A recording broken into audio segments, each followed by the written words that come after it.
आज आपकी सेवा में प्रस्तुत है समीर लाल द्वारा लिखित कहानी आखिर बेटा हूं तेरा, जिसको स्वर दिया है अर्चना चाव जी ने इंदौर से। सरोताबाई नाम था उसका। सुबह सुबह 6 बजे आकर कुंडी खटखटाती थी। तब से उसका जो दिन शुरू होता कि 6 घर निपटाते शाम के 6 बजते। कपड़ा, झाड़ू, पोछा, बर्तन और कभी कभी मालकिनों की मालिश।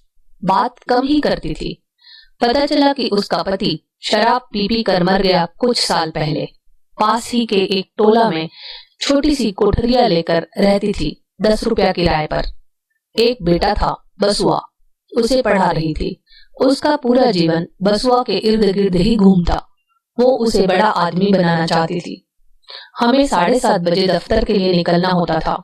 कई बार उससे कहा कि 5:30 बजे आ जाया कर, तो हमारे निकलते तक सब काम निपट जाएंगे, मगर वो 6 बजे के पहले कभी न आ पाती। उसे 5 बजे बसुआ को उठाकर चाय नाश्ता देना होता था। फिर उसके लिए दोपहर का भोजन बनाकर घर से निकलती, ताकि जब वो 12 बजे स्कूल से लौटे तो खाना खा ले। फिर रात में तो गरम गरम सामने बैठाल कर ही खाना खिलाती थी।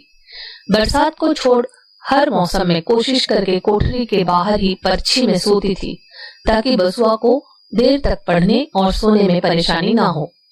समय बीतता गया, बसुआ पढ़ता गया। सरोताबाई घूम घूम कर काम करती रही। एक दिन गुजिया लेकर आई कि बसुआ का कॉलेज में दाखिला हो गया है। बसुआ को स्कॉलरशिप भी मिल गई है। कॉलेज तो दूर था ही, सो स्कॉलरशिप के पैसे से फीस व किताब के इंतजाम के बाद जो बच रहा, उसमें कुछ घरों से एडवांस बटोर कर उसके लिए साइकिल लेकर दे दी। पहले दिन बसुआ अपनी माँ को छोड़ने आया था साइकिल पर बैठाकर। सरोताबाई कैरियर पर ऐसे बैठकर आई मानो कोई राजरानी मर्सिडीज कार से आ रही हो। उसके चेहरे के भाव देखते ही बनते थे। बहुत खुश थी उस दिन वो। बसुआ की प्रतिभा से वो फूली न समाती। बसुआ ने कॉलेज पूरा किया, एक प्राइवेट स्कूल से MBA किया। फिर वो एक प्राइवेट कंपनी में अच्छी पोजीशन पर लग गया। हर मौकों पर सरोताबाई खुश होती रही। उसकी तपस्या का फल उसे मिल रहा था। उसने अभी अपने काम नहीं छोड़े थे। MBA की पढ़ाई के दौरान लिया कर्जा अभी बसुआ चुका रहा था शायद। सो सरोताबाई काम करती रही। उम्र के साथ साथ उसे खांसी की बीमारी भी लग गई। रात रात भर खांसती रहती। बसुआ की दोस्ती उसके साथ पढ़ रही एक लड़की से हो गई और दोनों ने जल्दी ही शादी करने का फैसला भी कर लिया। सरोताबाई भी बहुरिया आने की तैयारी में लग गई। एक दिन सरोताबाई 5:30 बजे ही आ गई। आज वो उदास दिख रही थी। आज पहली बार उसकी आंखों में आंसू थे। बहुत पूछने पर बताया कि कल जब घर पर चूना गेरू करने का इंतजाम कर रही थी बहुरिया के स्वागत के लिए, तब बसुआ ने बताया कि बहुरिया यहाँ नहीं रह पाएगी। वो बहुत पढ़ी लिखी और अच्छे घर से ताल्लुक रखती है और वो शादी के लिए इसी शर्त पर राजी हुई है कि बसुआ उसके साथ उसके पिताजी के घर पर ही रहे। वैसे बसुआ कह रहा था कि तू चिंता मत कर, मैं बीच बीच में आता रहूंगा मिलने।